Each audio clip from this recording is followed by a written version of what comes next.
Welcome to Elmar's ecosystem. It's an ecosystem. Everything is connected. It's an amazing experience.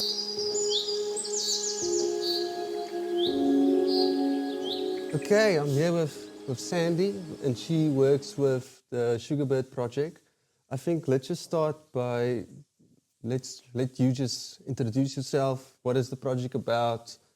And yeah, just let everybody know what cool work you guys are doing. Thanks, Elmar. So yeah, my name is Sandy van Hoogstraten, and I work on the Sugarbird Project. I have a partner, Maya Naumann, who we started it together in 2022. So it's only been 3 years that we started it. Neither of us works on it full time, and we don't get paid. We're volunteers, and the whole project is run by volunteers. No one gets paid for the work they do. We all do the work for love. For love, yeah. And we also have kind of careers besides this. So this is almost a hobby on the side. It's not our full-time jobs. We do have jobs besides this. So the Sugarbird Project, the aim of the project is to protect the Cape Floral Kingdom. And we think that the greatest threat to the Cape Floral Kingdom now is invasive alien vegetation. Obviously also things like development, encroaching development, etc. But invasive alien vegetation poses an enormous threat to the Cape Floral Kingdom. Why does this matter? Because the Cape Floral Kingdom is tiny by world standards in terms of floral kingdoms. It's absolutely tiny. I don't know if you know this, Elmar, but there are 6 floral kingdoms in the world. This, maybe your listeners don't. Yeah, just go. But so there's 6 floral kingdoms in the world, and the Cape Floral Kingdom is by far the tiniest. It's the only one found in a single country. In fact, most of it's found. Exactly. Most of it's found in the Western Cape only, a bit of the Eastern Cape. And it's by far the most diverse floral kingdom if you take concentration of species, by concentration of species. And it's under threat. And it's also got a very high level of endemism, meaning that endemism is plants that are endemic only to this area. So 70% of the species in the Cape Floral Kingdom are endemic to this area. And often they grow in just very, very, like on one slope or in very small areas. Like, for example, I always use the silver tree as an example. The silver tree grows only on the slopes at a certain altitude, on the slopes of Devil's Peak, Lion's Head, and at Kirstenbosch, and that's it.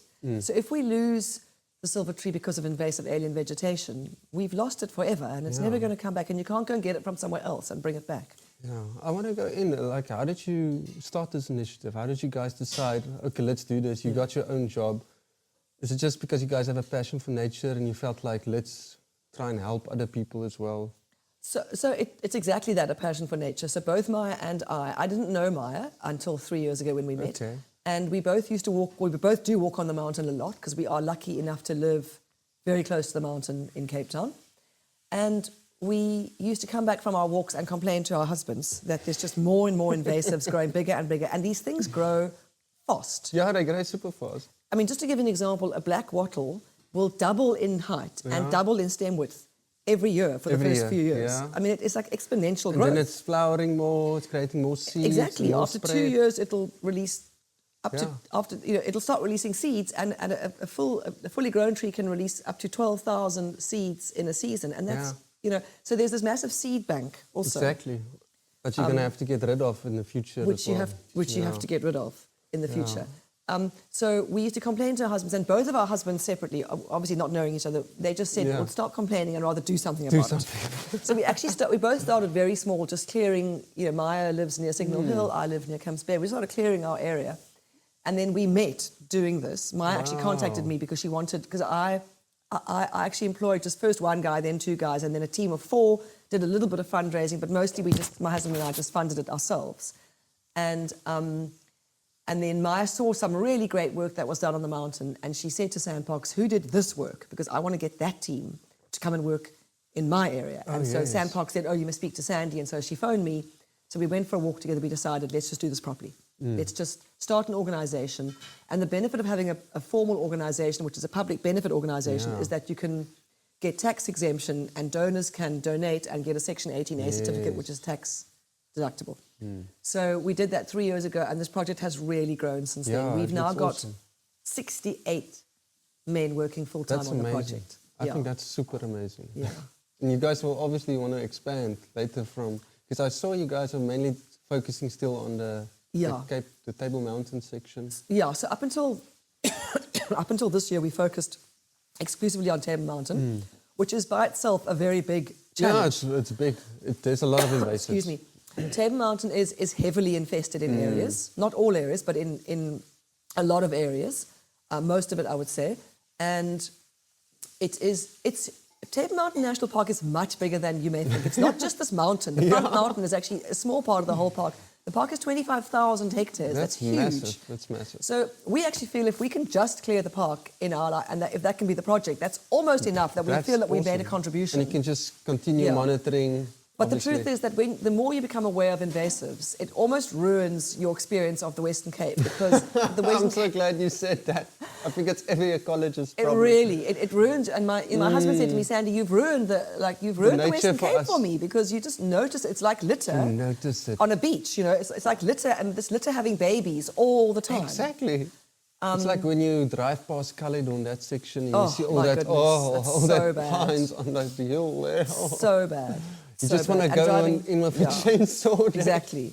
Actually driving almost anywhere feels like that. yeah. And so we thought we probably are going to branch out beyond Table Mountain. And so we now established, since January, since March, we established one team in the Hoogstraten municipality here near Hermanus.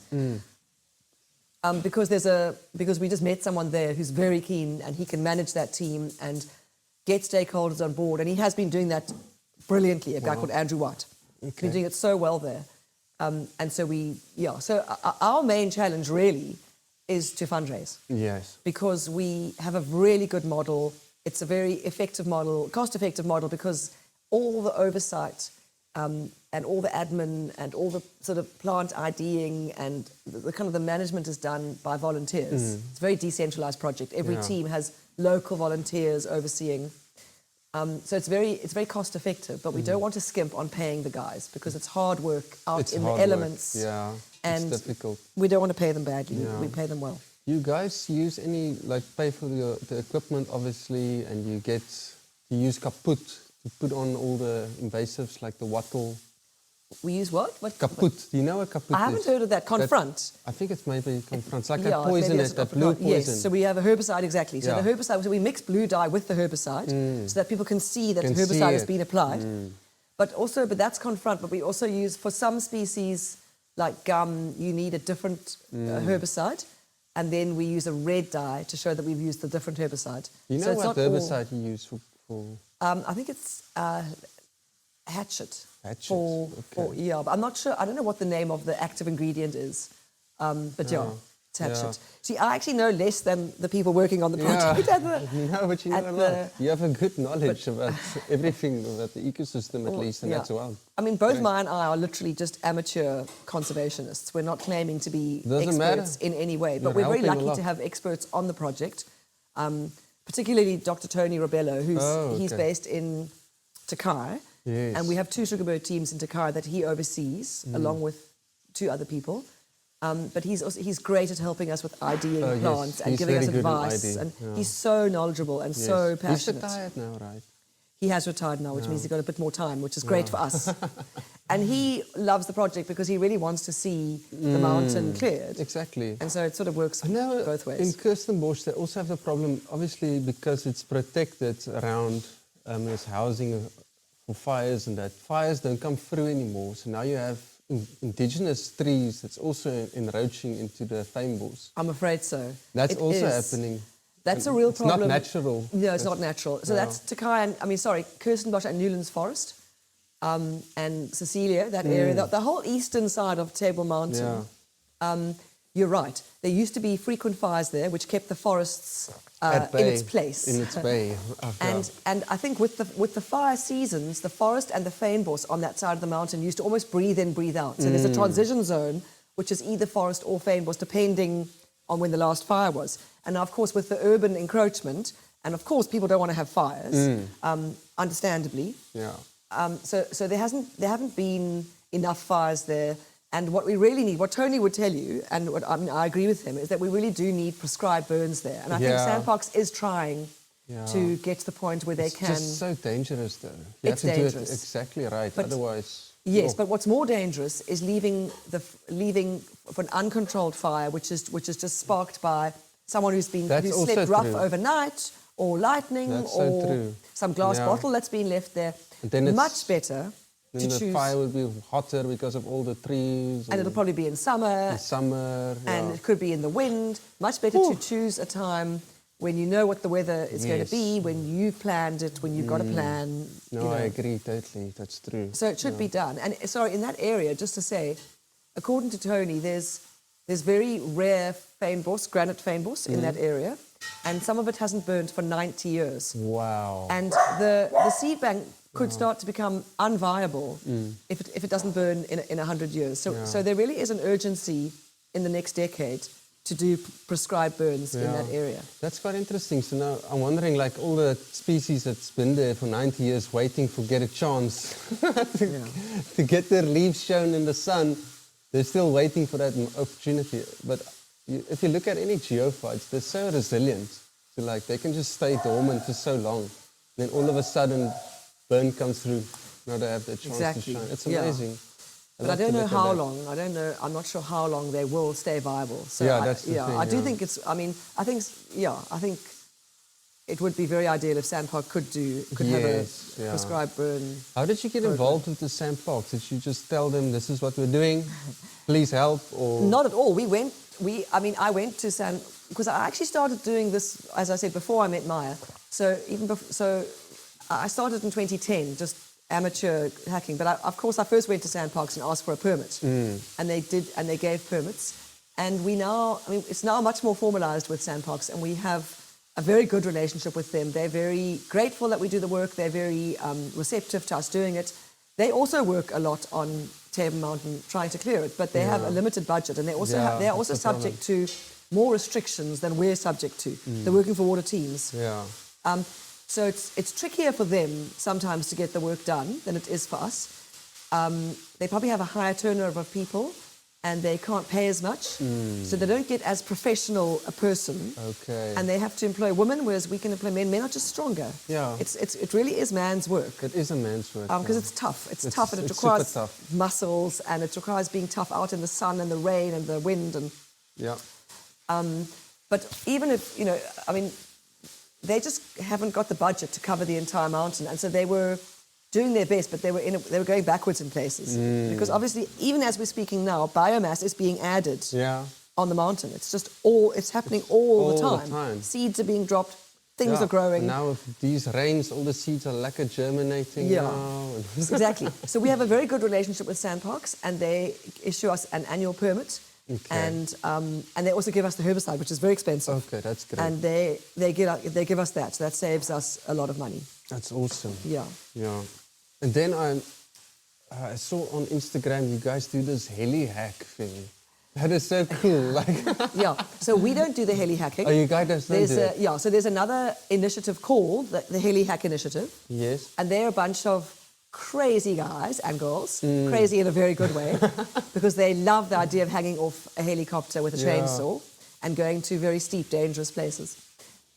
So the Heli Hack Initiative, they do heli hacks all over the Western Cape. Yes. And their thing is to access the more inaccessible Like all parts of those the mountain high pine trees. Exactly. How the hell did Exactly. they get up there? That's always my question. with the helicopter. Yeah, but like I meant like the trees itself. Oh, the trees. Baboons, I think. I think baboons. baboons take the seeds up there. Yeah, yeah. So it's quite dangerous work, but I think they love it. And they're a good crowd of people. They're also all volunteers. Yes. But the real expense, it's a very expensive pursuit, heli hacking. But the real expense is the helicopter Yeah, and the pilot. that's it's super a very expensive. specialist thing to drive for those particular helicopters. Yeah, because you have to go against all those steep ridges, and Yeah. it's quite dangerous. They have done some heli hacks sort of above Newlands Forest, and they will do more. So the way I see it is that our project, the Sugarbird Project, we've been doing the lower slopes, the more accessible areas, and we also have two teams that are trained in rope access.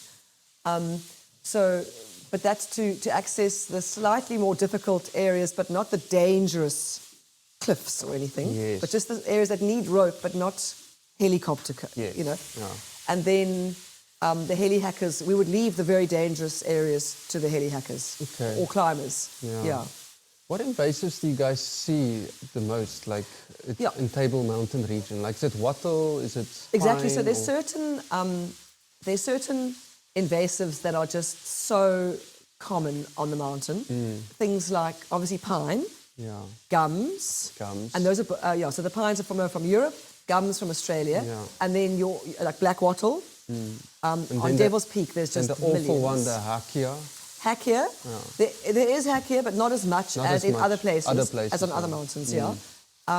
Black wattle, Port Jackson, lots of it. Rooikrans, the black. I mean, Devil's Peak is mostly black wattle and blackwood, and I would say of all the species, the worst one by far is the blackwood, because it suckers from the roots. Yes. So you can't just cut it in herbicide. You can't, It'll just sucker from the roots. You have to literally ring bark, and no matter how tiny the stem, and there's hundreds of thousands of stems, if not millions, you have to literally ring bark every one and apply herbicide. It's really pain. I mean, 1 hectare can take a team of 6 guys a very long time to do. It's a pain in the ass. It's a real pain. I worked in Neisner, so your main invasives there are black wattle and blackwood. Blackwood's everywhere, and it grows big and fast. It's awful it's terrible getting that thing up.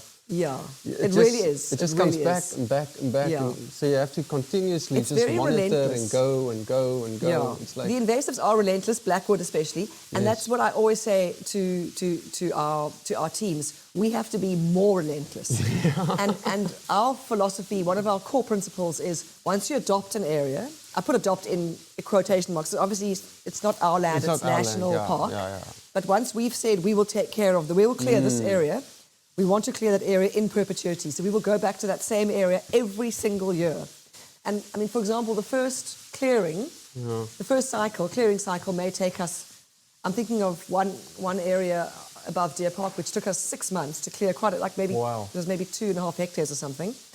But then you go back the following year and it's maybe only 4 weeks, and then you go back the third year and it's maybe only 1 week. So it gets a lot easier. You've got to do follow-ups.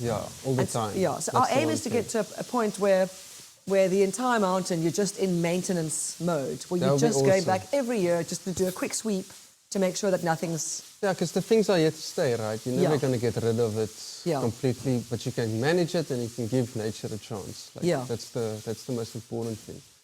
But it must be so nice when you took out all these wattle, let's say a dense stand of just wattle, and then you take it all out, and then you come back in a year and you see the fynbos come out, and you see some of the species reappearing. That's like the...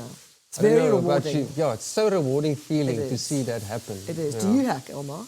Yeah, I do hack. You do, It's quite addictive, do you notice? It's super addictive. It's addictive. I used to, when I walk in the mountains, when I was a student at Stellenbosch, I used to walk with my handsaw and just take out the pines if I walk past the pine. I'm obviously, I'm probably not allowed to do that, but... no, you must. I don't think people mind, No. I don't think anybody on the mountain will mind. I don't think the authorities, Cape Nature, or the municipalities who've got municipal reserves or sand parks, they can't cope with the scale of the invasion. But you're seeing that a lot more often. People walking with saws, or I don't know what you call them. And just taking out invasives. You've heard of citizen scientists, like INAT. We have to have citizen conservationists, where everyone just becomes a conservationist.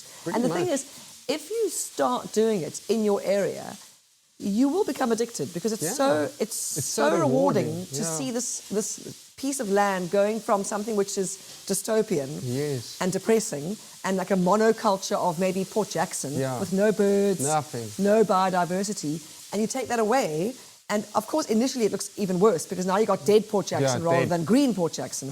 But you come back in a year's time, and it's just transformed. And you think, well, I did that. And that's like being an artist almost. Like and then all the pollinators come back, and all the birds and the mammals insects. and insects. It's beautiful. It's just nice to see. Exactly. It's so awesome. So because clearing invasive vegetation is so expensive, it really does need people to volunteer. And our philosophy at the Sugarbird Project is every square meter counts, and how do you eat the elephant? One bite at a time. So anyone listening to this podcast who lives near a bit of nature and it's invaded, just make a start. Just do a square meter, do a second square meter, do a third one. Just adopt a bit and just go for it. And you will keep going because you will get addicted, because it is addictive. It's super addictive. Yeah. The other thing with it being expensive, which is why it's so helpful to have volunteers who just say, look, I can't solve all the world's problems. I can't save the entire Cape Floral Kingdom, Yes. but I can save my backyard. I can save my little bit of it where I Yes, live, exactly. right? The other way of making it more cost-effective to clear invasives is to use fire, to follow the fires.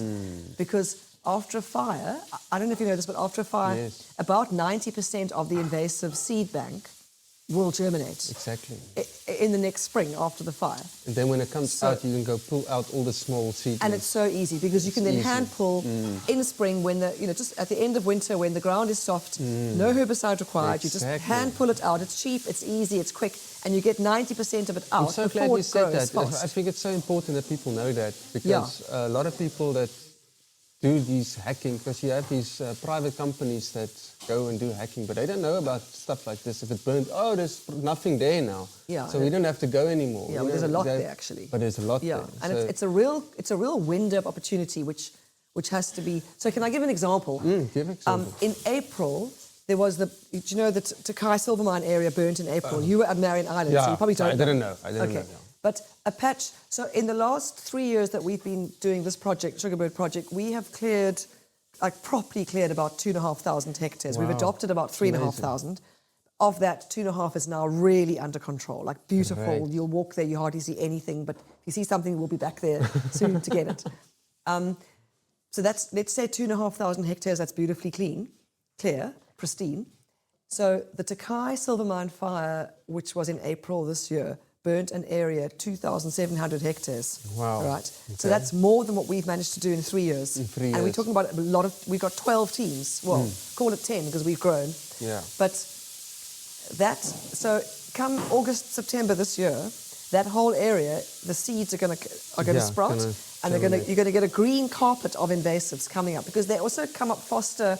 They grow faster than the fynbos, so they come up they outcompete the fynbos. Obviously, the fynbos will also sprout, but you want it to have the sunlight and the water and the space to flourish. So Sandparks has asked us to manage that fire response, has our Sugarbird Project. So we're going to be going in there in mid-August, and we're going to be calling for a lot of volunteers to come and help. We're going to make, on social media, on the radio, in news articles, we're going to be calling for volunteers. Yeah, I'll probably be there. Please do, please do, really. It's going to be such definitely. fun. It's going to be amazing, and it's an opportunity because that particular area, the Silver Mine Bowl and the Takai Bowl, those two areas are probably the two most problematic areas in terms of invasion on Table Mountain National Park. Wow. So if we can use that 3 to 4 month window of opportunity before the soil hardens, in summer, if we can use that time to pull out all those invasive seedlings, then we will have got rid of 90% of this invasive seed bank, and we would have transformed that area because it's been properly dystopian until now. It's been really bad, really bad. But why is it so bad there?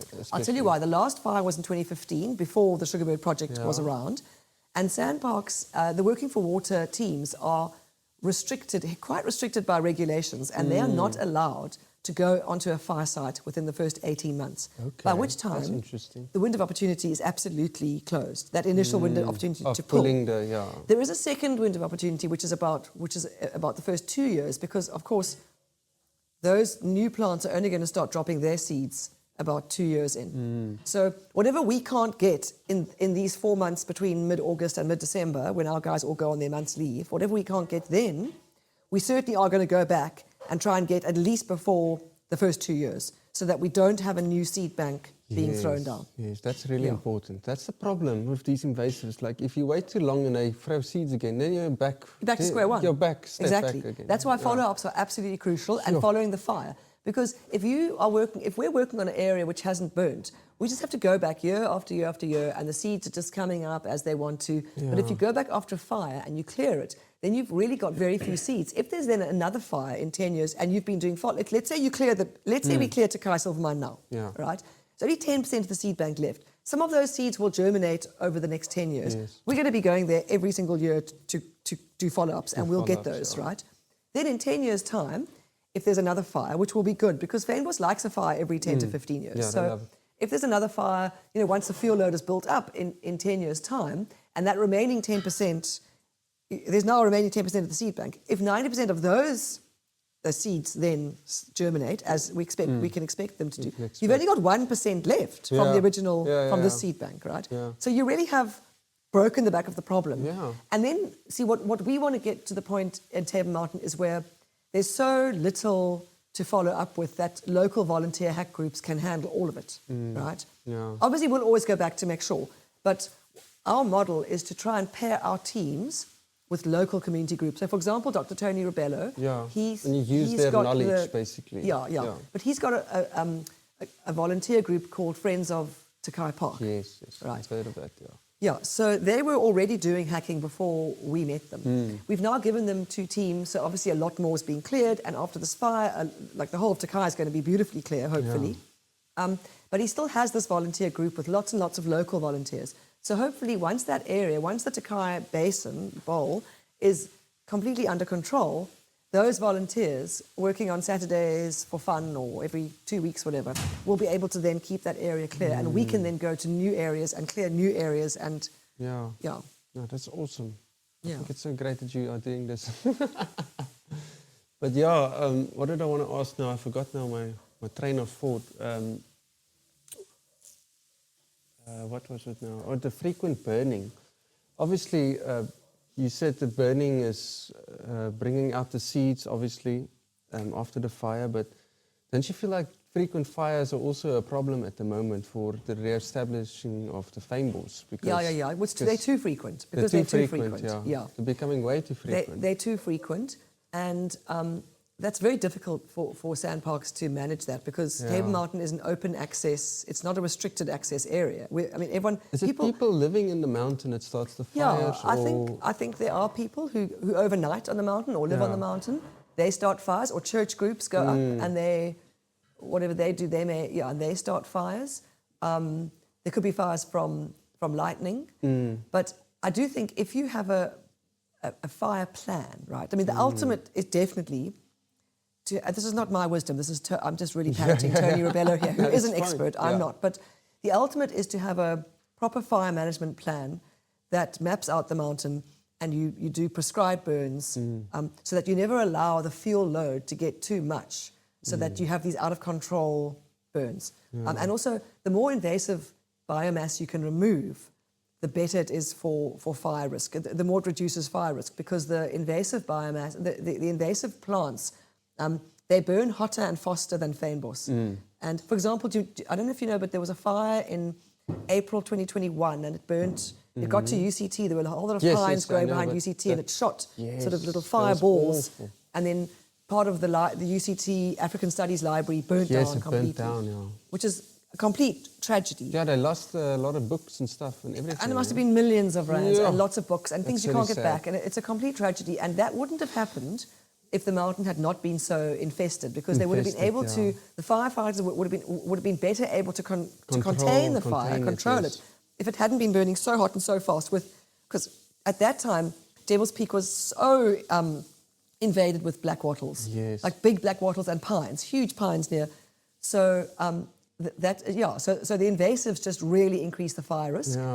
So if you have a regular burn, maybe every 10 to 15 years, you burn an area, it keeps the fynbos fuel load down. And of course, if you clear after the burn, then it keeps the invasive fuel load down, and that's really where you are optimizing things. Take away the wood that you've cut down, or you just keep it in the field to rot? Or? Yeah, it's a good question. So we don't take anything away. Sometimes, in some areas, for example, Newlands Forest and Cecilia Forest, Sandparks and Takai, Sandparks asks us to stack, we then stack the cut material. But in some areas, for example, Devil's Peak, where it's black wattles and blackwoods, and they're smaller. Well, the blackwoods we don't cut, but the black wattles, we actually just leave them. Yeah, that's fine. Because you'd be amazed how quickly they just shrivel up and become not noticeable. Or the Brookport Jacksons, after that Deer Park fire, we just cut or pull out and leave it there, and then... But I would think like a big tree, like a big wattle and a big pine, you'll have to stack, because the dead wood will become fuel. Exactly. Afterwards. Actually, the very big trees, a lot of the very big trees, we actually ring bark rather than chainsaw. Because if you cut them, then they're lying on the ground, and then it stops. It prevents you to have access to that area to do follow-ups, etc., Yes. and to clear. But also it covers the area where you want fynbos, right? Exactly. Yeah. So it's almost better.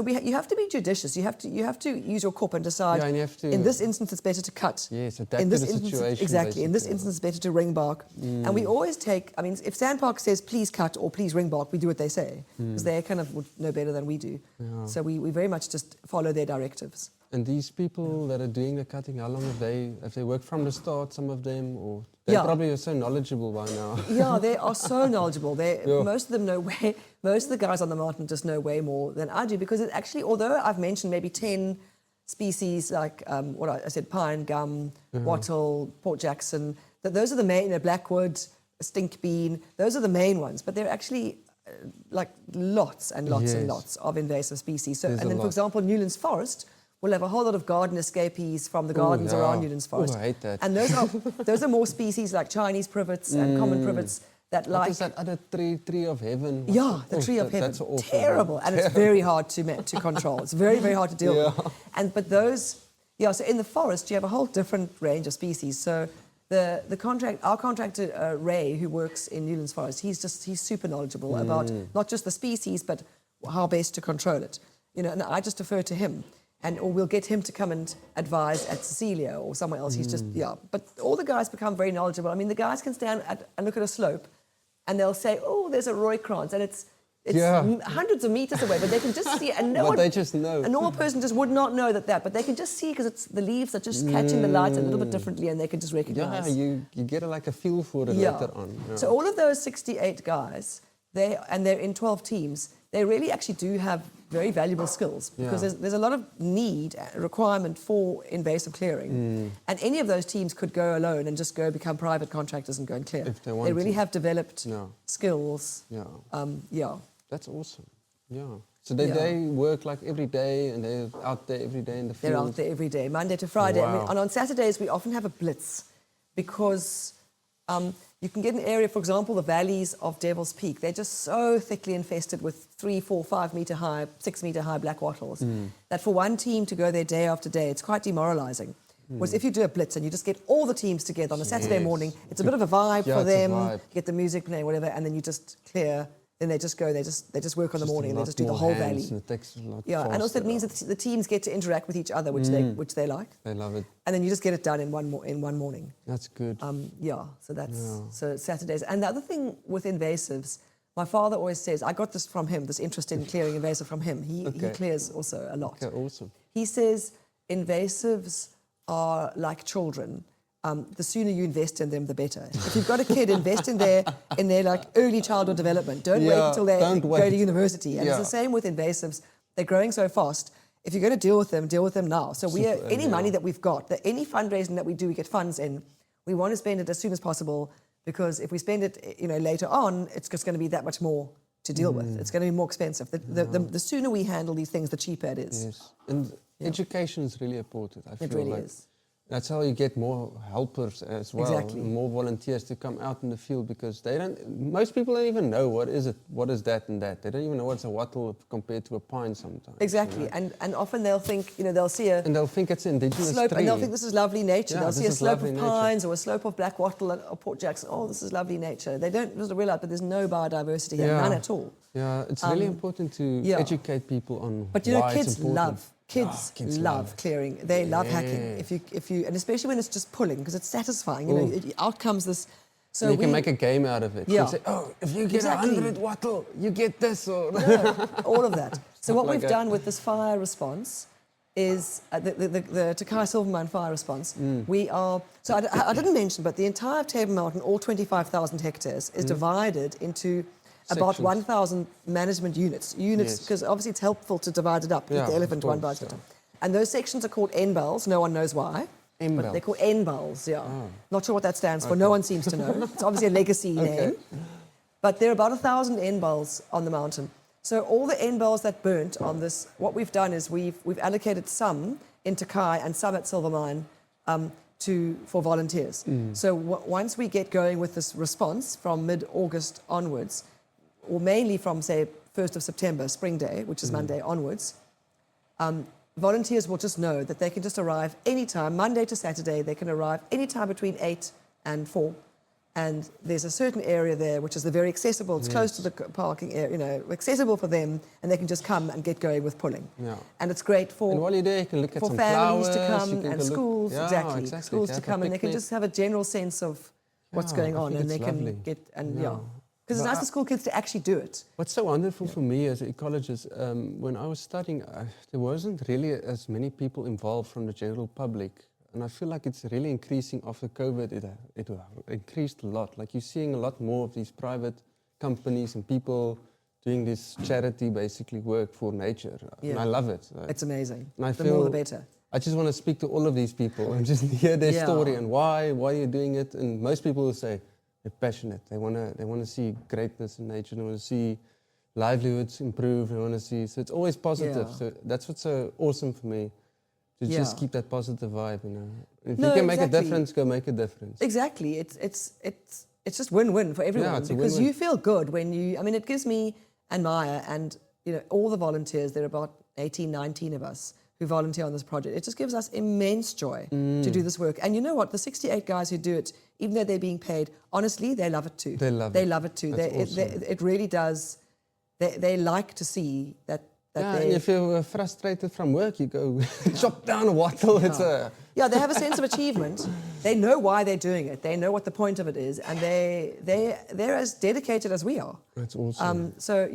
So it's win-win all round. And of course, it's really a win for nature and a win for future generations who deserve to be able to enjoy the fynbos and the Afromontane forest and Renosterveld, just like we've been able to enjoy it.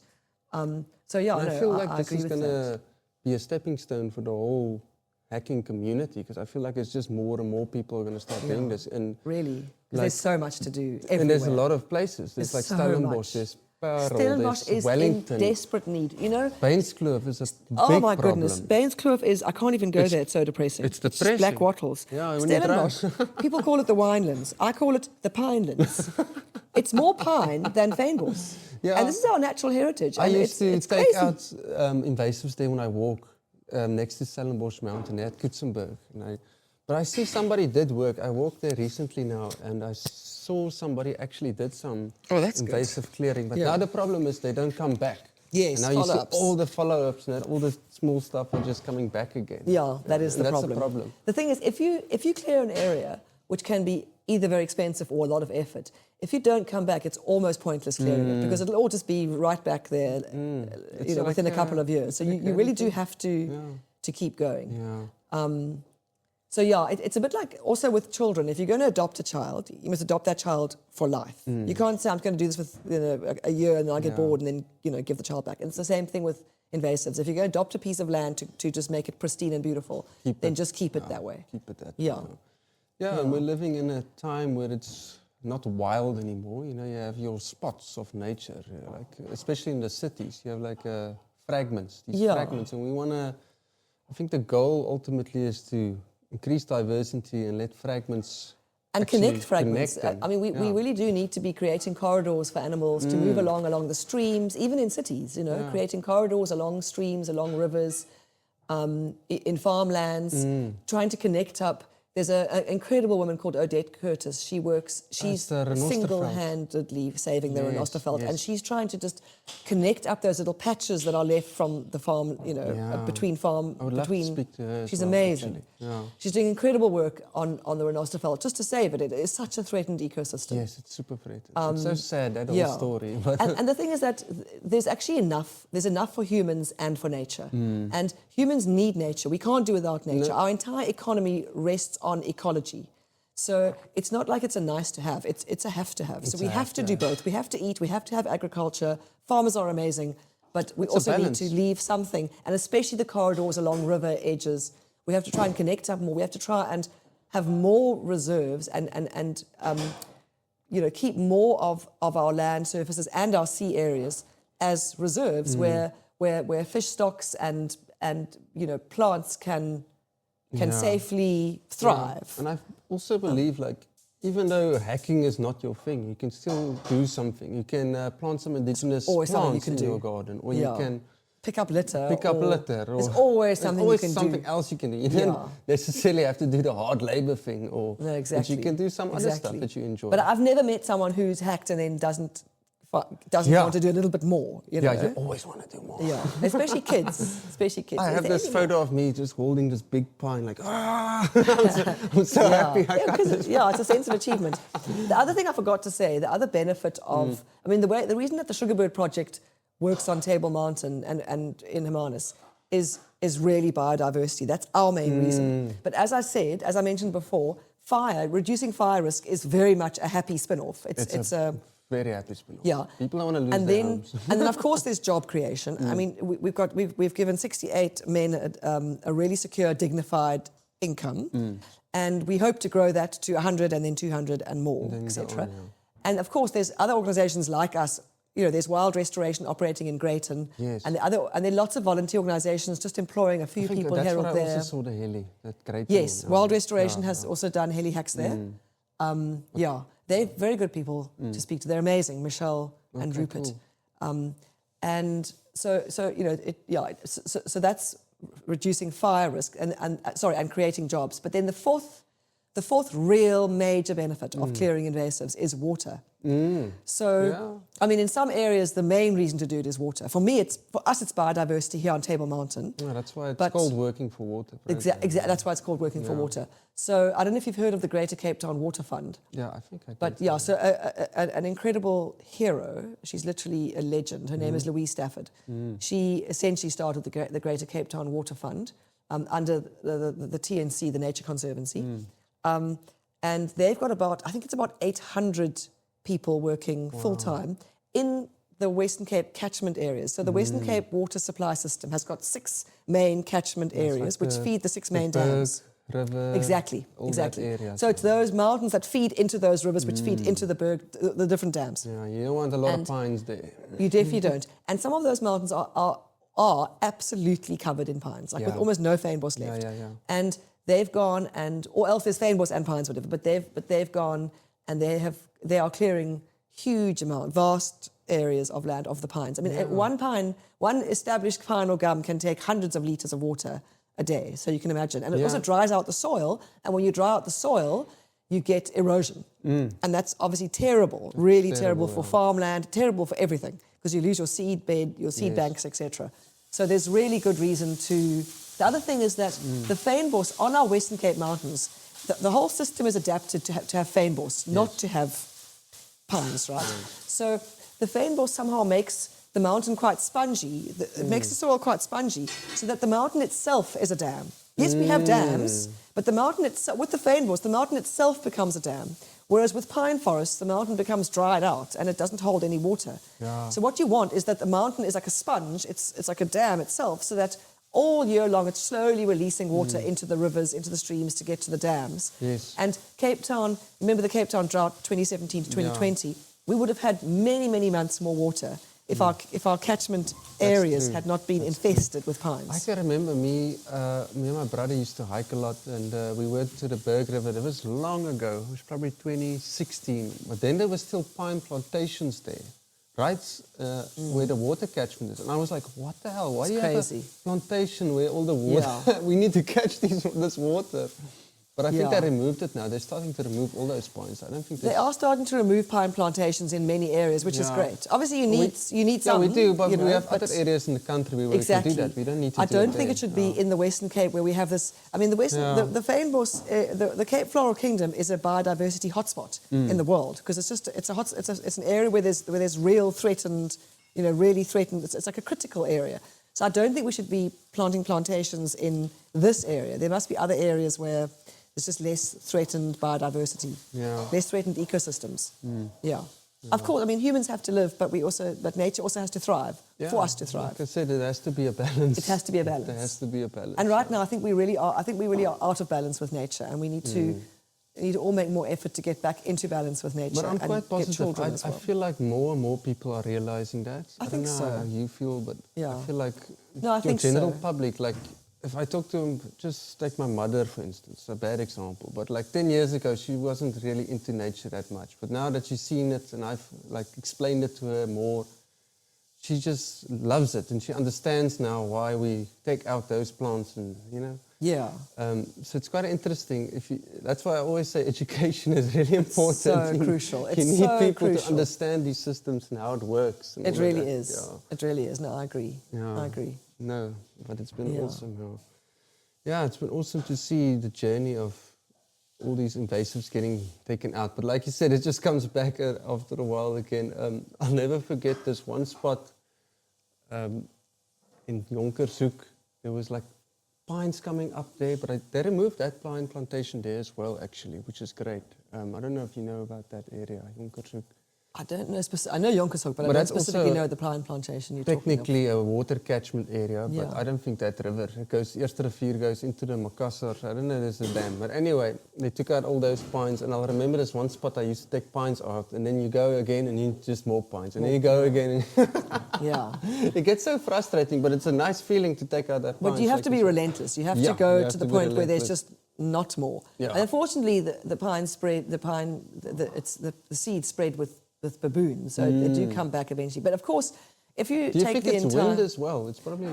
Well, it depends on the seed. Some Yeah. seeds are dispersed by birds, by baboons, by wind. It depends on the seed, if they're light or heavier. Or, but I mean, the ultimate really to target is to eventually have less and fewer and fewer invasives all over the Cape Floral Kingdom, so that you don't have as many seeds being deposited all the time. But it means getting ahead of the fire. It means getting ahead of the seeding.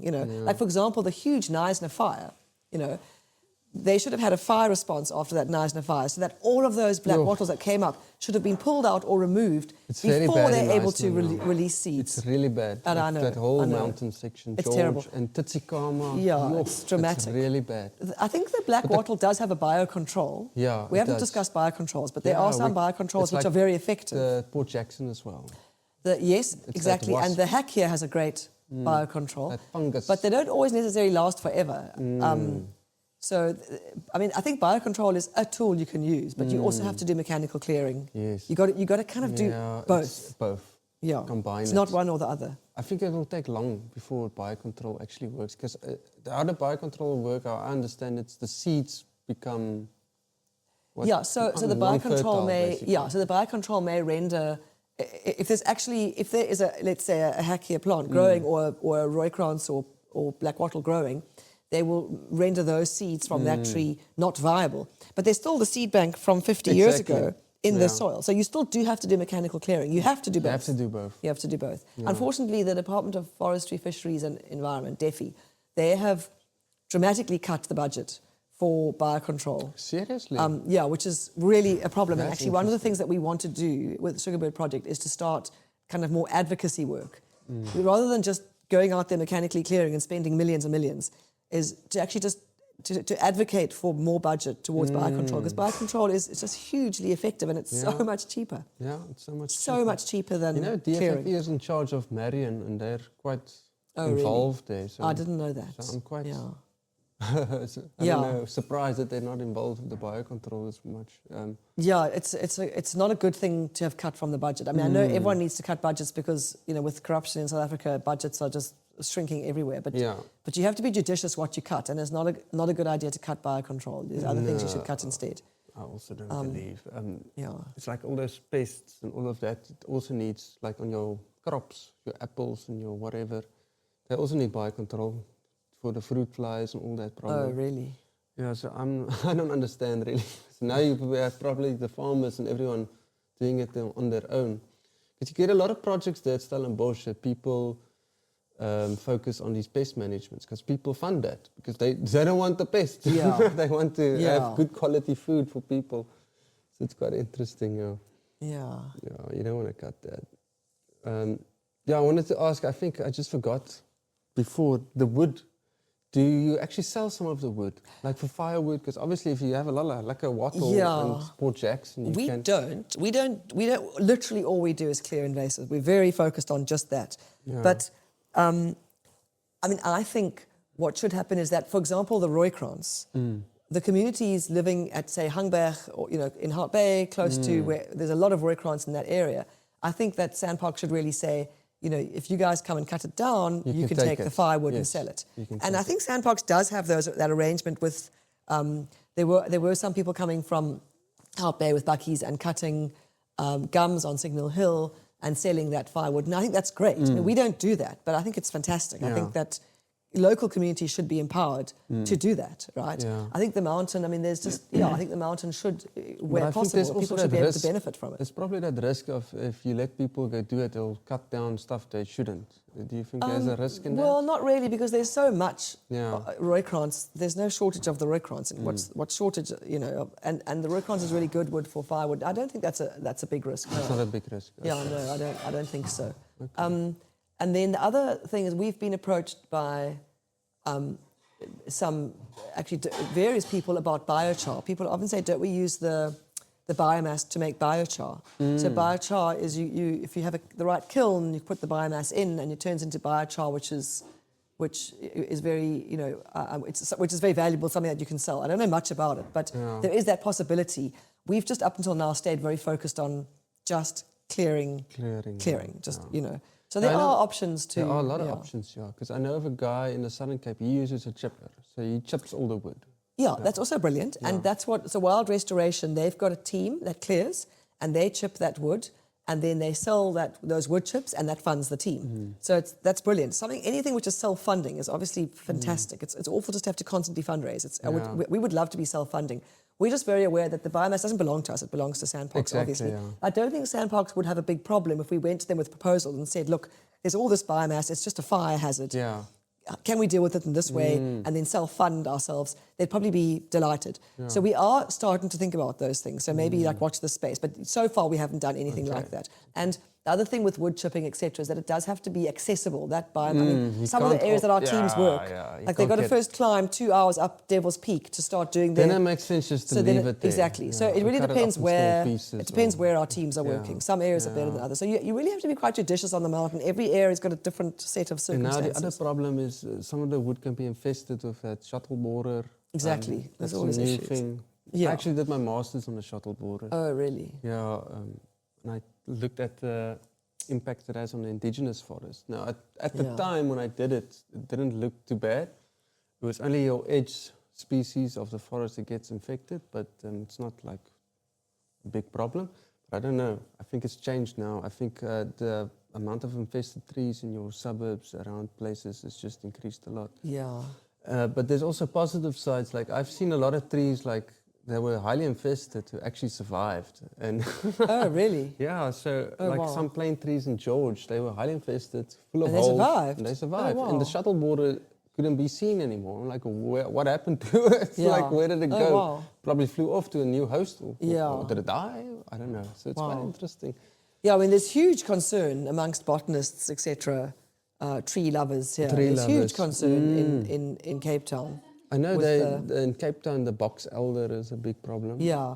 And there's been quite a lot of sort of preemptive cutting down of some trees to stop the... But I have to say, I don't know much about about that. We just have to sort of, I hope that someone else is onto that. Yeah, I know, I think somebody is. There's a lot of people onto that. I think people are, A lot of people are aware of that. Do you want me to pause? No, it's fine. Oh, it's a phone.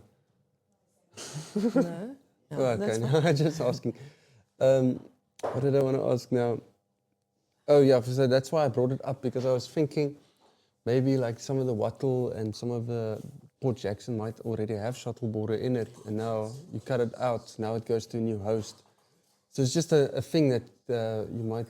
Yeah, I don't know if the invasives are susceptible to it. I also don't know. I want to know. Yeah, I haven't heard that they're on the list, that they are hosts. I don't know. I can remember they were hosts in the Southern Cape, but I don't think they're hosts here yet. No, I don't think so. That's quite interesting. It is. Yeah. Anyway, I want to ask you now, go back in time. Like you said, this is not your actual job. So what is your actual job, and how do you balance these two things? Okay, so actually I, for about a decade, worked for the Democratic Alliance. Oh, okay. I worked in the leader's office, just doing research, writing, etc., just generally supporting the leader. I resigned from that after the last election, it was last year. Oh, wow. Just because it was stressful, and doing this project and that, it just got too much. Sure. And because my kids are leaving home in the next 2 years, and I just thought, you know what, it's such a precious time to have your kids for the last 2 years in your home before they leave. And I was quite burnt out. It was Yeah. just, politics is very stressful, but I'm a big believer in the importance of politics. I don't think we're going to solve any of our problems in this country, including our environmental problems. And we've got a lot of environmental problems in South Africa. You have to fight. A lot of threatened ecosystems, etc. I don't think we're going to solve any of those problems, poverty, etc., unemployment, without getting the politics right. And that's why I've worked for the DA. I just think that they're the party most able to solve South Africa's problems at the moment, as things stand. But it's just got too stressful. Yeah, So I stopped, and so now I'm able to focus more on this project. And so for now, I'm just focusing more on the Sugarbird Project to get it to a size where it's having like major impact. Because up until now it was a hobby and it was smaller. So we're just trying to get it to a point where it's having much more impact. And then I would like to go back, once my kids leave home, I'd like to go back to the DA and keep contributing in whichever way they want me to contribute. Okay, that's awesome. It's just, yeah. Yeah. And they were obviously supportive with Yeah. your project and Yeah, all that? yeah. They were. Okay. They were, yeah. Yeah, politics is a problem. But It there's really politics is. It really everywhere. is a it problem. doesn't matter what you do. You know. There's always politics. There's yeah. always politics. But the challenge is to get the politics right, because when the Yeah. politics is right, societies can thrive. And when it's the wrong, politics it's is wrong, really it bad. does so much harm to families, to people. So Yeah, much just harm to your well-being as well. to people's well-being. Yeah, and they really should not be. South Africa shouldn't have the poverty we've got. We shouldn't have the environmental degradation we've got. We shouldn't have so many threatened ecosystems. We shouldn't have, Yeah, It there's a doesn't lot have of to be things. this way. Exactly. It's such an incredible country. There's so much abundance. Yeah, The I people love are South amazing. Africa. The weather is incredible. The opportunities for just abundance, both natural abundance and human, abundance for humans, are limitless. So it's just about getting the politics right, which is why. But I think the main reason I went into politics is because I just think that that's the best for the environment. It's just to have a government which really understands the need to look after nature, our natural heritage. Now, do you think they understand? The DA, all of them, they probably understand. Yeah, I think some individuals within the DA do, and others don't. We now have a DA a DA Minister of the Environment. So that for me that's hopeful, because it means that maybe there's just more chance. That is the guy from DFFE, actually. Yeah, Dion George. Yeah, I met him on the ship, actually. Oh, really? Yeah, when I came Oh, back. wow. He was on the ship. Oh, that's On incredible. the SA Gallas Okay. too, yeah. Wow. Yeah, that was stressful. It was just a lot of politicians and journalists on the ship while we came back. Wow. And I just wanted to get home. All these people, and now they want to ask you questions. and After I'm a whole like, year. "Oh." After a year. I can imagine you were very keen to get Yeah, I home. was so keen to get back. Yeah. So after how many months did you just get a bit tired of?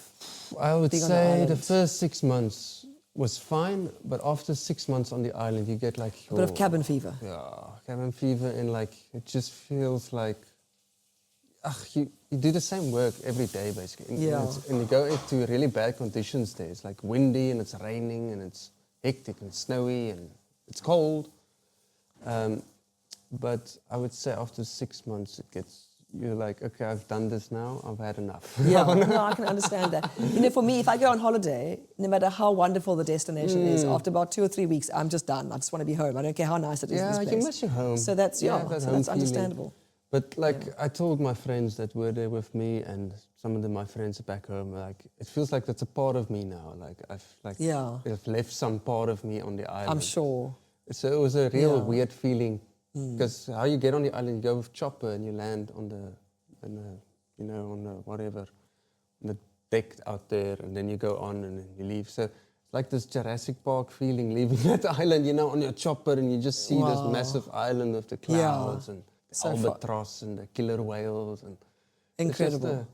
Crazy it's you probably don't even realize, but you must have grown so much from that, and it's experience that you've got that most people haven't got and will never have. Yeah, that's why I like to talk to other people, and just that we're also on the island. I'm actually having a talk tomorrow with another guy who's also been on the island. I want to hear everybody's different perspectives, because it's quite interesting, because it's a weird concept, because you were there with 20 people, the same people for a year. And you have so to remote. live with them. Yeah. It's like a I would explain it's like a hostel environment. I can imagine. Like, I you can know, you imagine. have your You room. just have and to you- get on. Yeah, and you have to share some bathrooms, you have to share the Yeah. dining room, you have to share the kitchen, blah, blah, blah. So you have And to you're also having balance- a really shared experience. You're also Yeah. having a very shared experience. have So to- it is quite, it's intense, I'm It's sure. intense. You have to work with them and Yeah. you have to be friends with them and you have to Yeah. live with them. So It's a bit like those people who go to Antarctica for a year. yeah, it's the same or for the concept. winter. It's the same. winter It's Senap, or, yeah. It's the same ship that takes them. really- SA Gullis, yeah. Oh, you were on SA Gullis? Yeah. It's the Okay, same, wow. My yeah. nephew was just on SA Gullis for 10 days. They went out and came Oh, back. for the semester. And he loved it. Yeah, Yeah, how he was loved that? it so How- much. what He's did only he- in grade 11. Oh, great. He just said it was incredible. He That's wants to be a awesome. marine Did he get biologist. seasickness? So he didn't get seasickness. So lucky. Okay, that's good. So lucky, yeah. Yeah, I also didn't get it, but I almost got it when we came back. Really? The ocean was bad. Really? It's that roaring 40s. But did you never feel in danger, like it was going to capsize or anything? Oh, no. Not It's a that- big no, ship. that- It's no, a that massive ship is It's safe. massive. That ship But tell is me, is SA Gullis always the ship that goes out Yes, to Marina? always. Once a year? Once a year, yeah. Sometimes Wow. it comes past if it goes to. So we were lucky enough to get it. It came past us in 20 December when it went to Antarctica just to Okay. drop some supplies because we had bird Fantastic. flu and we had to get Sure. PPE and obviously we Wow. got some snacks and You stuff. must have been very excited by Oh, that. I was so excited. Very excited. I can imagine. His life, his people. Yeah. But then they Wow. left again. Yeah. Is there there's no cell reception on the island? Or No, is there? nothing. Nothing. So, you've it's got no just- connection with we have radio? internet, but the internet's so bad. Oh, like, my goodness. I'll explain to you Wow. like this. I like to listen to podcasts. That's why I'm doing one as well. I downloaded a podcast. It took me a week to download a podcast. Oh my That's goodness. how bad it No, is. thank you. I'm not sure I could do a whole year. Maybe a month. I'm not WhatsApp sure I works. could do a You year. can do like WhatsApp messages and that, great. but like video call, Yeah. doesn't work. Sure. Emails doesn't work. So that's you get like totally disconnected. Sure. It's quite something. Like It was time weird stands coming still. back. You're like, yo, so many stimuli that you It must have have felt here. very weird. You know, my mother grew up in the Karoo, so we go to the Karoo some holidays. Where in the and Karoo? even just, it's near Colesberg. Oh, So it's Colesberg. really like the Groot Karoo. It's Yeah, die far Groot, away. yeah. And even just after a week or two being in the Karoo, driving back into Cape Town, you just, the stimuli. stimuli, yeah. It's so, It's it's crazy. intense There's compared so with... much movement around you. It's a real adjustment. You have to really make a mental adjustment Yeah. every time we come back. Yeah. But tell me, how long did it take you to come back? How long is the trip from Marin Island to It Cape takes Town? 5 days, 5 days, 5 okay. days, yeah. Okay. Yeah. Okay. Wow. When we came back, we first went to Durban. We stayed there for 5 days. I had to do this open day talk just to tell people about the island. It's like any visitor. So we spent like 20 days, I think, on the ship from when we started going back. Because then we had to go to Durban, stay there, and then we had to go back to Cape Town. And we had to stay extra days because these ministers and journalists are on, so they want to experience the ship. Yeah. They're having meetings and da-da-da. So that was a lot. Wow. Wow. That was just too long on the ship. I was like, yo, Sure. I need to get off here And now. tell me, was there no option to come back? There's obviously no option to come back in December because in December the ship was going on to the Antarctic, so you couldn't. Yeah, so you have a actually contract, had to, you had to right? commit for a year. Yeah, you have to commit. You signed a Okay. contract, Yes. so obviously you can't Okay. just leave Wow. unless something But, happened, yeah. like a medical thing or. Yes. Because that's a thing that happens. People get depressed of being lonely, Yeah, I can not seeing imagine. their families. I can imagine. And like you can imagine, like if you're there and like a loved one dies, how do you Terrible. cope with that? Yeah. Stuff like No, that. it's a And huge stuff commitment. happens, yeah. It's a huge commitment. But in the fullness of time, you look back, it will just be this incredible thing that you did. Yeah, like most people I speak to who has been to the islands, like you get Gough Island as well, that they say also is involved with. And if I speak to people who have been to these islands, they always say the same thing. It's just awesome. They just love it. They cannot speak any negative things about it because it's just a wonderful experience. Yeah, it just feels like in each conversation it just comes back. Yeah, yeah. No, I'm sure it was it was very life changing for you. It's just that a Yeah. year is just a long time. It's a long time, Yeah. but now if I look back, it doesn't feel that long. It felt Really? like, now it felt like it was really short. But I'm really glad I did it because I got motivation to do this, and this is the whole point of this podcast. I want to get people to learn more about nature, hear people's stories that's involved in positive movements, and, protecting our environment. That's the one thing we all have in common. Yeah. And that's what I love. And most people that went to the island as well, also, you know, we go because we want to protect the birds, we want to protect the penguins, we want to protect the seals. Is that the work you were doing, trying to protect the birds? So I was protecting the invertebrates and the plants, because I'm a hoga guy and a plant guy. Really? Because the mice wow. are eating all the invertebrates on the island as well. Oh, So I see. It's not just the birds. it's not just the birds. Oh, my So goodness. they get all the attention because it's a very horror scene, right? But I get that. That's a good way to advertise it. Yes. You Yeah. can't really advertise it with Yes. bugs. It's like the rhino, save the rhino. It's Yeah, just, save the rhino. It's the same concept. It's the poster child for. Yeah. Yeah. Because people will just think, why do I want to save a cockroach? You know, like people Yeah. always have this bad connotation Yes. of insects for some Yeah. reason. But actually, they're such a key Yeah, part they're of, such a key the part. web of nature, the Insects ecosystem. are so important, invertebrates. they really they're are. awesome. Yeah. And it's another field I would like the public to get aware of. You know, not everything is a cockroach. Not everything is a mosquito and a fly that's going to sit in your food. And, you know, you get beautiful weevils and beautiful butterflies, and they're all part of the ecosystem. Yeah. And they help for pollination, they help to get your food on the table. Exactly. You know, so we have to be aware of that. Yeah, exactly. But yeah. Wow. Interesting work. Yeah, it's awesome. Yeah. I don't know where's my future after this. I wanted to do a PhD, but I don't know if I'm going to.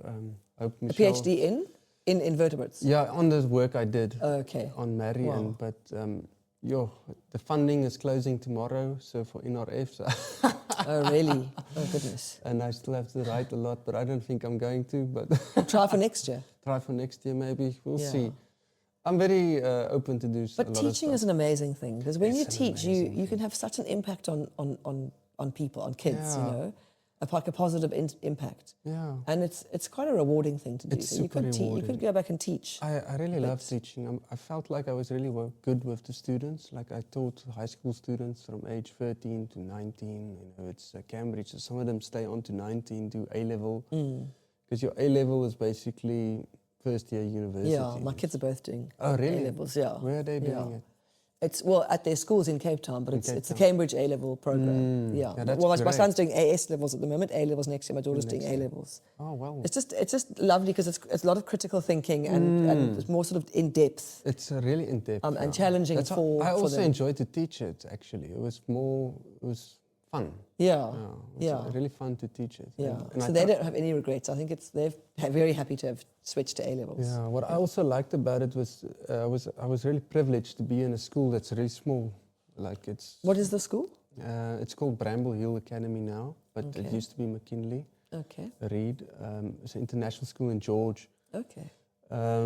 They have a lot of students now, but I used to teach, like, my biggest class would have been like 12 kids in a class. So like, and it's nice because now you get to know each individual to a real nice level, and you can teach them. Yeah. You have time to teach them other stuff other than the curriculum. You can even Yeah, teach them teach about around the subject, Yeah, etc. let's teach around, you know, about biodiversity around George, for instance. Yeah. I'll show them some plants. I'll show them some invertebrates around, and just get a sense of feeling. But to come back to the rewarding part for me was like all the feedback I got from my students when I went to Marion, because I saw these posts I'm making on social media, and they saw, "Sir, where are you now? You know, what are you doing?" And like, it's like, "No, I'm on Marion. I'm doing research," and they're so fascinated by it, and they're like, it feels like that way I shown them a way that you can be a teacher, but you can also inspire people, you know. Yeah. And that's nice. It's a Yeah. nice feeling. That's So that's lovely. what I loved about education as well. Yeah. So I would love to be actually an environmental educator. That would be a nice job to have. Just it doesn't necessarily have to be children. It can be adults. It can be anybody. That's an amazing job Yeah. to have. Yeah, it's Yeah. just so fulfilling. Yeah. But anyway, I don't know. Do you want? Nothing else really that I can think of offhand. Oh, really? But okay, let me ask another question. What do you think is the future for the Sugarbird For the project? Sugarbird Project. Yeah, like where to now? Like expanding, obviously. Well, we'd very much like, I mean, if nothing else, I really would like to just get Table Mountain National Park under. So that is our Under main control. under control. That's our main focus, and I don't know if it's going to take just to get to the point where it's under control. Not obviously not perfectly pristine forever, but under control. I don't know if that's going to take 5 years or 10 years, but certainly that is our near future. But I would like to establish more teams and more operations, centers of operations. So, for example, we're now operating out of Hermanus, and I'd like to operate out of Franschhoek and Stellenbosch and in other places. But obviously, if other organizations start, like Wild Restoration, and they're doing it in Greyton, that's even better, because then you've got... I mean, I'm big on, and so is the DA, I like federalism, dispersed power, you know, like nature. I think we should mimic nature as much as possible, because nature just gets everything right. Yeah. And nature's very decentralized, and that makes a system strong, because if one part of the system, like if one leaf dies, the whole tree, there's other leaves making the energy, other, you know, etc. Yeah. So I'm big on decentralized systems and dispersed, and so we would do Sugarbird in other places, but if other organizations start up there and do it, that's even better. Even better, and we can collaborate. Yeah. We do collaborate with Wild Restoration, and I mean, Wild Restoration, Rupert and Michelle, they're amazing, because they've really started a network of all the different volunteers across the whole Cape Floral Kingdom who are working to hack, who are hacking. They've got this network going, it's on WhatsApp. And it's amazing how people just share their thoughts, share their techniques, share tips, and just encourage each other, etc. Yeah, it's brilliant. It's awesome. So yeah, so I think in the future we would like to keep growing, because the more we grow, the more we can clear. Yeah. And the more we clear, just the more of the Cape Floral Kingdom we've protected. Yeah, protected. But yeah, I'm not... Yeah, we'll just see how it goes, really. It all depends on funding, which is why I would love to explore... We are going to explore the opportunity for being more self-funding, with maybe using the cut material, the biomass, for something useful, either if you chip it or firewood or biochar. Biochar probably makes the most sense financially. So we'll look into that over time. I just haven't had time till now, because politics was so demanding. Yeah, no, I get it.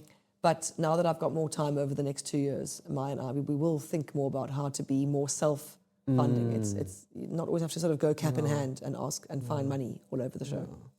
Where does the name come from, the Sugarbird? That's a great question. So we called it the Sugarbird Project because sugarbirds, they live exclusively on proteas. Die suikerbos. Yeah, die suikervoël and op die suikerbos. And it's really just to kind of show that, or to underscore that when you save the Cape Floral Kingdom, you're not just saving the flora, you're saving the fauna that depends on it. You know, it's like, I mean, nature is just a whole web of inter-reliance. Trophic levels. So, exactly. So there's going to be no Sugarbird without the sugarbush. Yeah, that's true. Geen suiker bekkie sonder die suikerbossie. Suikervoeltjie. So yeah. So that's why we called it that. Okay, that's just cool. It's no particular reason. Have you actually had that honey that you find, the nectar in the Protea repens? Have you had it before? No, is it delicious? It's delicious. I can imagine, because they're always at it, those birds. They're always at it. Yeah, it's delicious. Like, I think as a student, what you do, you put that whole, I shouldn't probably say this, but anyway, you cut it off and then you put it in a bag and you swing it. Oh, and that's the centrifugal. The centrifugal, all the honey or... the nectar. Oh, wow. I'll try it one day. And then you can, obviously you're going to take out all the pollinators as well. You're going to get some bees in there and you're going to get some ants. That's very interesting. If you have an opportunity, you should just try that. Not that I'm saying go cut down flowers. Yes. Please don't do that. No, but that's very interesting. Well, there's flowers on private land that one could cut and try it.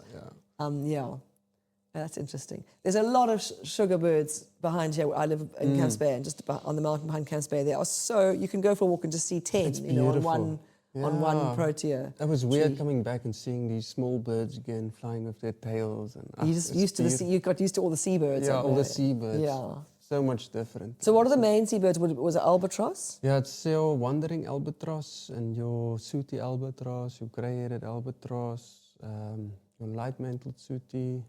And then you get like prions and you get petrels and obviously all the penguins. All the seabirds, all penguin species there as well. Oh, really? Were there 4 separate penguin colonies on the island? 4 separate species. There were in colonies or together in one big colony together, or separate colonies? Separate places, a lot of places. Oh, really? Yeah. So more than one colony of one species? Yeah, there's a lot. Oh, really? Yeah, there's some places that's 40,000. Really? Are they also threatened by the mice? That's a good question, because I don't know. I don't think so. Okay. We've never seen nibbles on penguins, but I have a suspicion that the mice actually eat the poop of the penguin, maybe. Okay. Well, that's just not like so a bad as eating the suspicion. babies. Yeah, that's not as bad Yeah. eating the babies. But yeah, no, I haven't seen nibbles or anything on the penguins, which is interesting. I wonder Yeah. why. Why would they?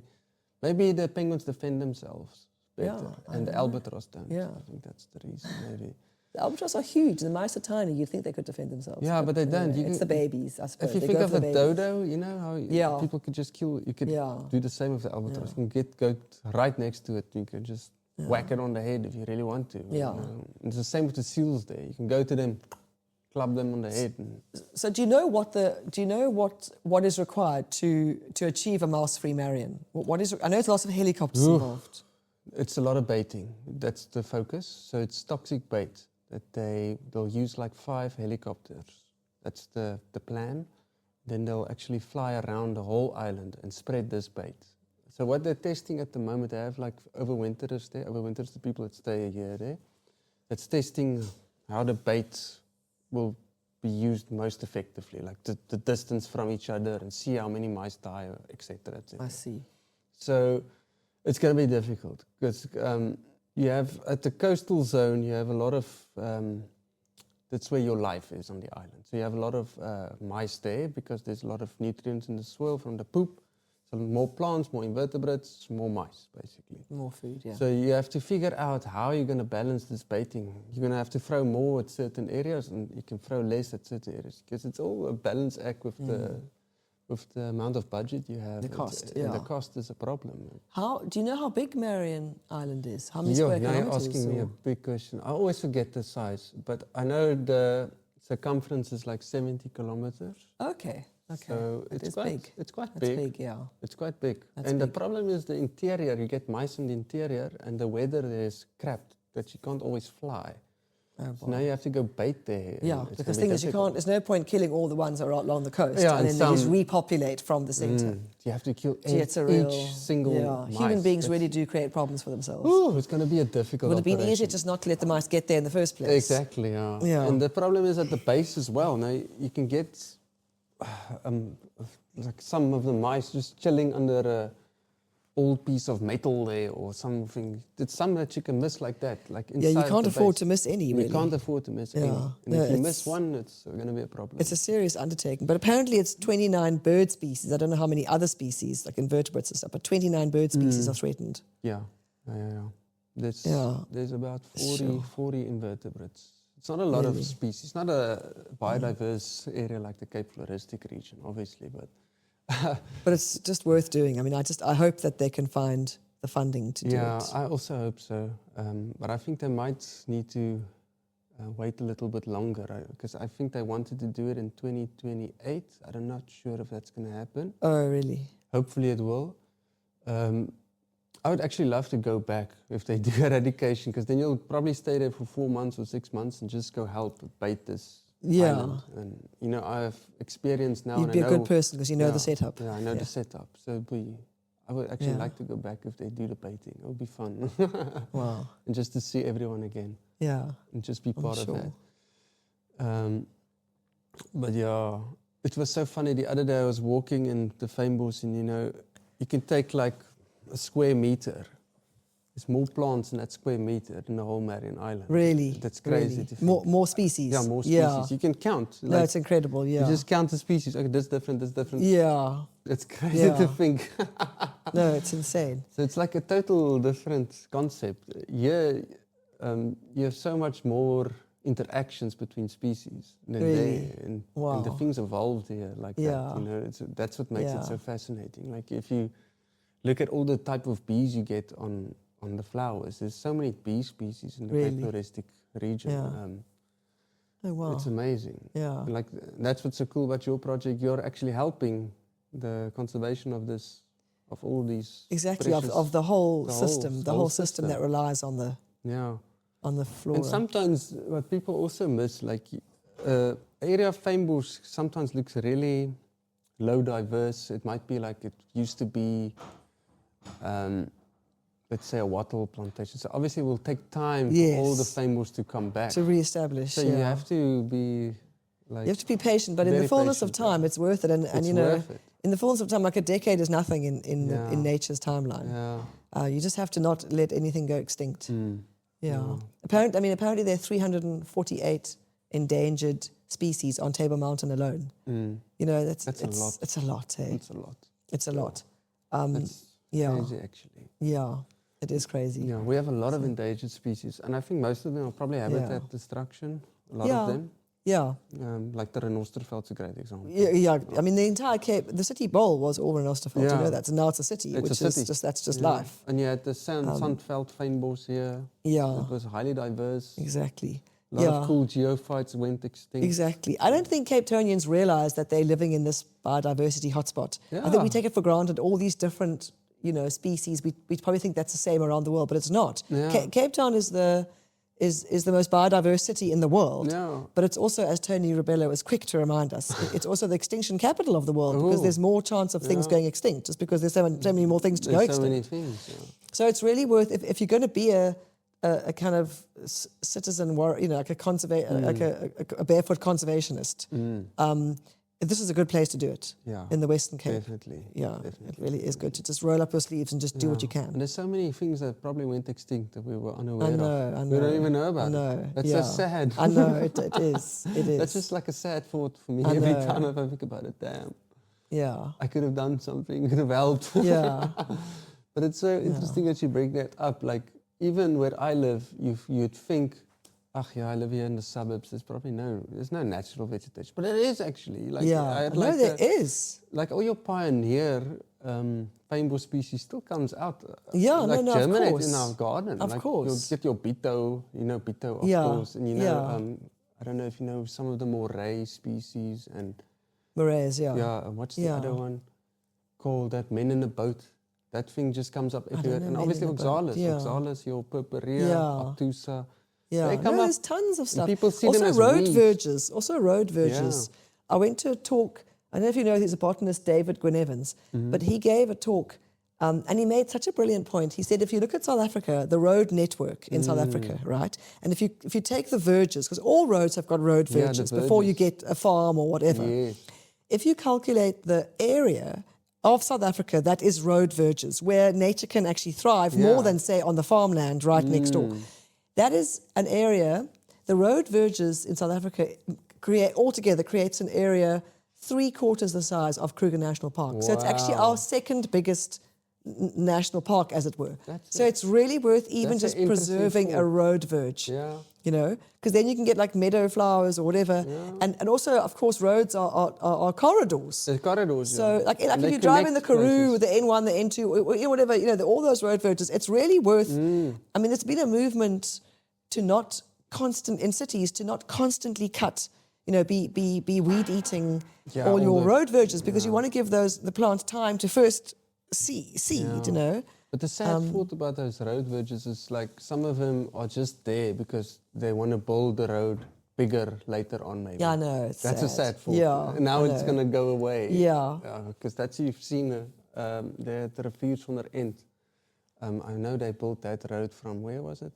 Was it from there? No, it's from Caledon to Refuge van der. Where is it now? That's part of the Route 62, or is that the N2? But one of those roads, I can't remember now. I haven't been in this country for long. Anyway, So but one of those yeah. roads edges basically got destroyed, and I was so sad. I was like, oh, like you get some of these plants are just gone now because they had to build the road bigger. Yeah. So Yeah, we are very quick to put cement down. We need to think harder about. There's a great song called Big Yellow Taxi, and the chorus is paved paradise and put up a parking lot. We are quite quick to pave paradise. We need to look after paradise. Yeah. That's a cool saying. I like that, actually. Yeah. I think maybe we should stop right there because that was a cool saying to stop. Yeah. Unless you want to talk on. No, I'm good. I think you said everything you've this was a good discussion. I think interesting to hear about Marion Island. Thank you. Yeah, no, it's a pleasure. Thank you so much for your pleasure input. Pleasure. the environment. And what's great for me, you're not really from that background, and you just got fascinated Yeah. by it, and you're doing an. Yeah, well, it's just a small project. I mean, if you look at No, the, it's at the not whole, small, it's big. a small project. But if there's lots of people on the planet and everyone's doing their small project, it makes a huge Major- difference. Exactly.